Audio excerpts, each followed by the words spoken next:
May mga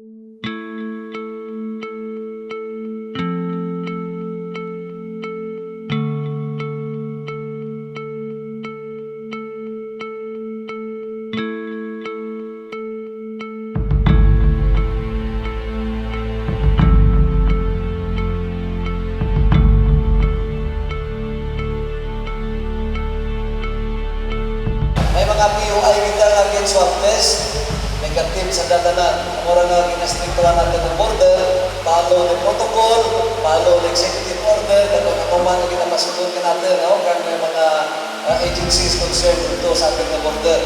At sa inyong mga barangay, sundan ninyo ang post ng inyong mga barangay officials.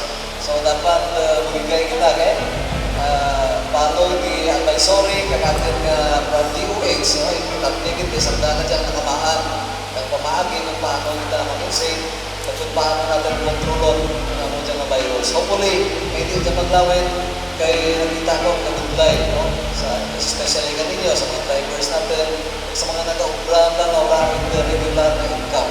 So, masiliwan gusto ko mag-extend ng salamat to our deputy speaker, Garda, to our good governor, to Ragadjaw, sa ating mga members na nag-provide kanyang assistance, pagi sa pag-pain ng budget, pag-tubulungin ka buling para kanyo.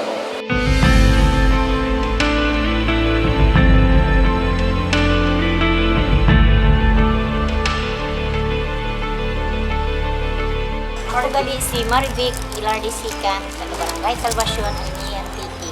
Napasalamat kita ko kay may nagabot nga ayuda ka namin. Paagi kay Congressman Loren Ligarda, kay Governor Dudong Tandyaw, kay Vice Governor. Sa tanan nga mga SP, napasalamatan gid namon kang bahel kay nakaabot ang ayuda ng anak gobyerno.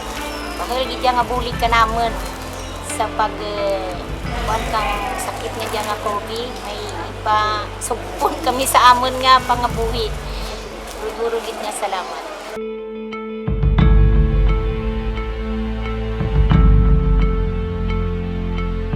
Ako gali si Felicidad Iskatan, pamuloyo kang taga Salvacion.